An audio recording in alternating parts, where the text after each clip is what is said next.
GTF 시험에 대해서 궁금하신 분들이 많이 계신데 제가 여기에 관련된 FAQ를 인터넷상에 글로 정리했는데 이제 영상으로도 이제 찾고 계시는 분들이 계신 것 같아서 영상으로도 따로 좀 정리를 해봤습니다.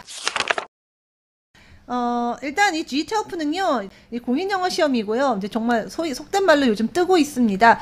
이 공무원 그 7급 시험에 채택이 되면서 많이 알려지게 됐는데요. 그 이전에도 굉장히 많이 이제 사용이 되고 있었어요. 뭐 공무원 시험 5급, 그다음에 뭐 군무원, 뭐 외교관 후보, 또 경찰 공무원, 법원 행정고시, 뭐 소방관부 후보생 뭐 이런데 지원하시는 분들이 많이 시험을 보셨기 때문에 이쪽 준비하시는 분들에게는 잘 알려져 있어요. 근데 이제 일반 분들은 잘 좀 약간 생소하다는 분들이 많이 계셨거든요. 이제 주로 이제 일반 분들은 이제 거의 다 토익을 많이 보셨잖아요. 근데 이제 공무원 7급에 채택이 되면서 이 GTF의 인지도가 좀 많이 높아졌어요. 공무원 7급 시험도 많이 보시니까. 기존에 이제 공인영어 시험 토익이 우리나라에서는 가장 많이 알려져 있고 보편적이기 때문에 토익에 대해서 많이 알고 계신데 이제 GTF는 잘 모르잖아요. 그러다 보니까 이제 토익하고 비슷한 건가? 라고 이제 질문을 많이 하시거든요. 일단 여러 면에서 구별이 돼요. 이제 형식적으로 좀 다른 점이 많이 있다라고 생각하시면 됩니다. 토익은 일단 이제 파트가 2개죠. 청취하고 독해. 근데 GTF는 3개예요. 문법, 정치, 독해 이렇게 되거든요. 그리고 문제 수도 좀 달라요. 토익은 200문제, GTF는 80문제. 그래서 GTF가 문제수가 훨씬 적어요. GTF는 990점 만점으로 계산되죠? GTF는 영역별로 100점이에요. 문법 100점, 그다음에 정치 100점, 독해 100점. 그렇게 한 다음에 여기에 대한 또 평균 점수를 최종적으로 또 제시해 줍니다. 문제수가 적은 만큼 응시 시간도 훨씬 짧아요. 90분 정도입니다. 네, 청취에 따라서 약간의 미묘한 차이가 있을 수 있어요. 그리고 영역별로 그 시험 문제 스타일도 조금 다릅니다. 근데 이런 문제 유형들은 좀 얘기가 길어지니까 이거는 제가 별도의 영상에서 따로 이야기하도록 하겠고요.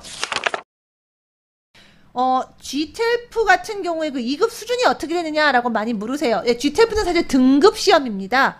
그래서 1급, 2급, 3급 이렇게 되어 있는데 가장 보편적으로 응시하시는 건 2급이에요. 사실 1급과 3급은 2급만큼 많이 진행되지도 않고 많이 활용하지도 않으시거든요. 대부분 이제 2급을 많이 응시하시고 활용합니다. 예, 요구하는 곳들도 이제 2급을 기준으로 이야기를 하고 있어요. 근데 등급 시험이기 때문에 그 등급을 땄느냐 안 땄느냐 이렇게 얘기를 하잖아요, 보통.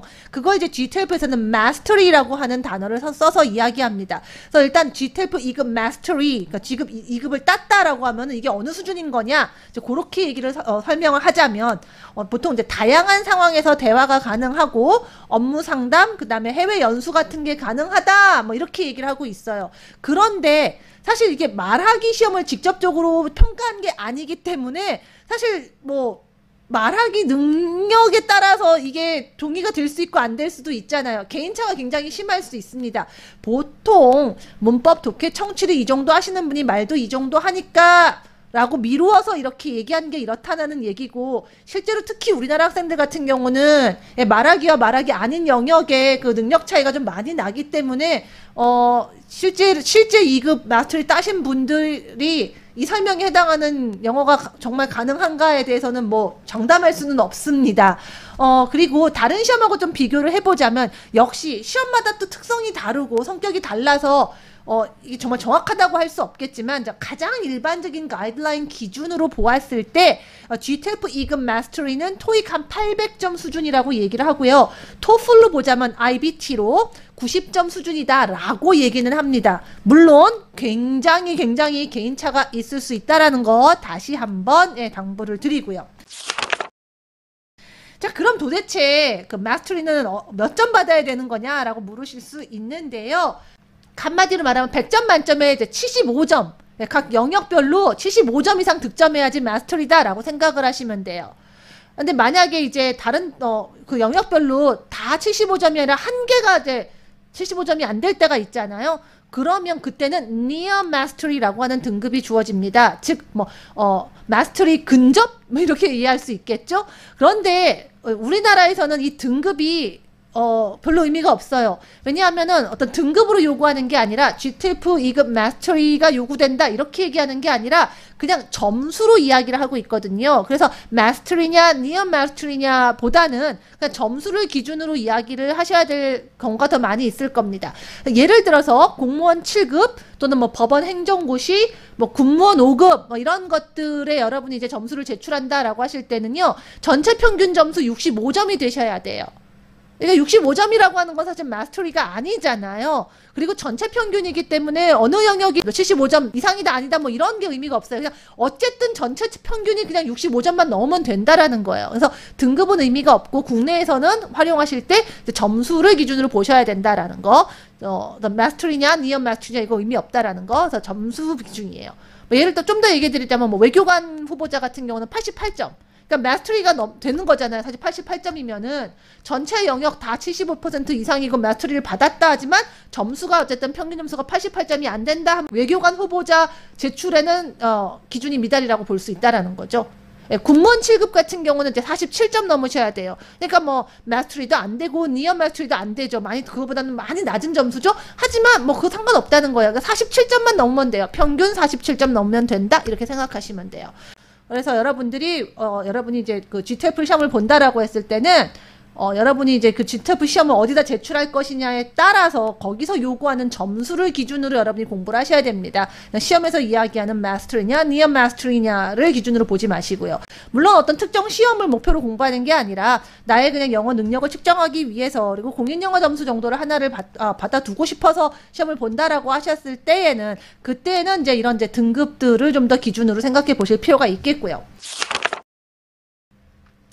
그럼 어디다 활용하느냐? 지금 이제 예를 들어 드린 것처럼 공무원 7급, 그다음에 외교관 후보생 뭐 이런 데들 굉장히 다양한 국가 기관, 공사, 공기업 채용 분야에 여러분이 GTF 점수를 제출하실 수가 있습니다.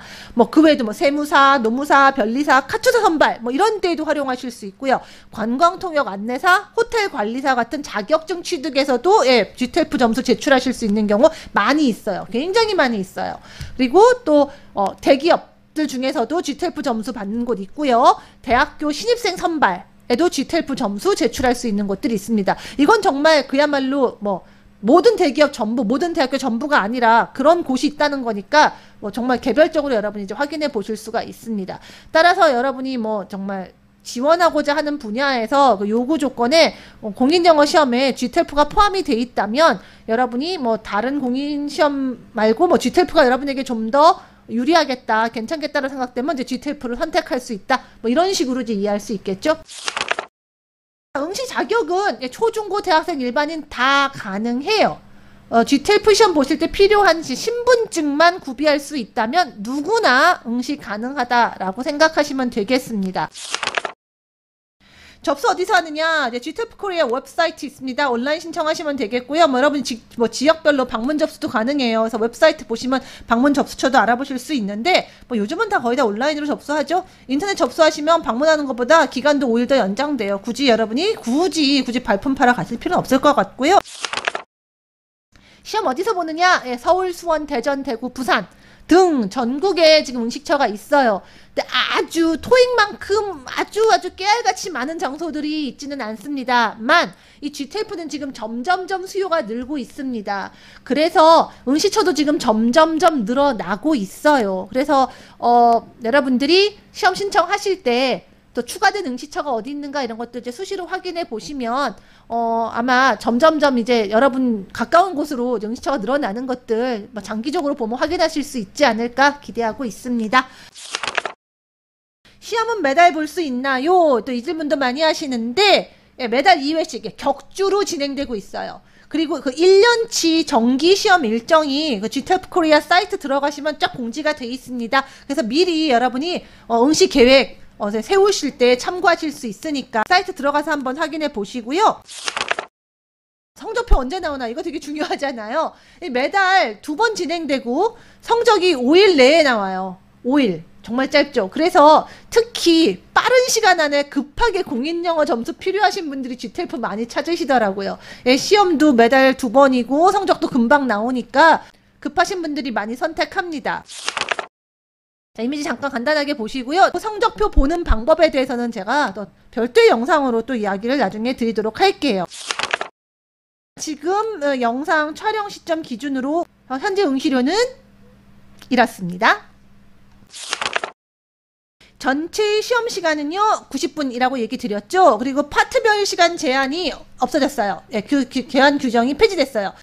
청취는 다 같이 듣고 풀어야 됐지만 그 외에 독해와 문법은 여러분이 개별 파트별 제한 시간 규정 없이 그냥 자유롭게 문제 풀 수 있다라는 얘기입니다. 네, 전체 시간 내에서 문법과 독해 여러분이 자유롭게 푸실 수 있다라고 생각하시면 되겠고요. 가장 많이 물어보는 질문이 있어요. 여러분들이 그 문제지에 필기 가능한가? 저 시험 직전에 정말 많이 물어보시더라고요. 자, 원칙적으로 시험 중에 문제지에 낙서하는 거 금지되어 있습니다. 이거는 뭐 다른 공인 시험들 대부분에도 적용되는 사항이에요. 그런데 이 GTF 청취는요, 문제가 안 써 있어요. 정말 오로지 여러분 귀에 의존해서 이제 풀어야 되기 때문에 다른 공인 영어 청취보다 조금 더 좀 어려운 점이 있어요. 때문에 사실 좀 필기가 중요할 수 있습니다. 듣고 주요한 사항들을 여러분이 좀 메모해 놓을 필요가 있거든요. 그래서 이 청취 영역에서는 필요한 간단한 표시까지는 금하지 않습니다. GTF 코리아의 그 낙서 관련 규정에 본인만 볼 수 있는 정도의 작은 표시는 허용 가능 이렇게 얘기하고 있거든요. 그러니까 눈에 띄는 과도한 필기만 안 하시면 돼요. 그러니까 너무 큼직큼직하게 빽빽하게 쓸 시간도 없겠습니다만은 정말 누가 봐도 심하다 뭐 이런 정도의 필기만 아니면 그리고 이제 글씨가 크거나 너무 선명하면 이게 이제 또 어떤 부정행위의 여지를 줄 수 있다고 하니까 나만 볼 수 있는 나만 좀 보고 기억할 수 있는 그런 어떤 표시 같은 것들은 충분히 허용해 준다라고 생각하시면 될 것 같아요. 답안지 마킹은 연필로 하나요? 수성 사인펜으로 하나요? 예, 수성 사인펜으로 마킹하셔야 됩니다. 그리고 잘못 마킹한 답안은 수정 테이프로 수정이 가능은 한데요. 이 수성 테이프는 시험장에 없어요. 그래서 뭐 빌려주세요 뭐 이런 게 안 됩니다. 여러분이 가지고 오셔야 돼요. 수정 테이프 말고 왜 수정액도 있잖아요. 이 수정액은 안 됩니다. 수정 테이프만 가능해요. 또 하나 조심하셔야 되는 거, 한 번은 돼요. 한 번 잘못 마킹한 건 수성 테이프로 한 번 표시가 가능해요. 그런데 또 잘못했어요. 2번 겹친다? 이거 안 됩니다.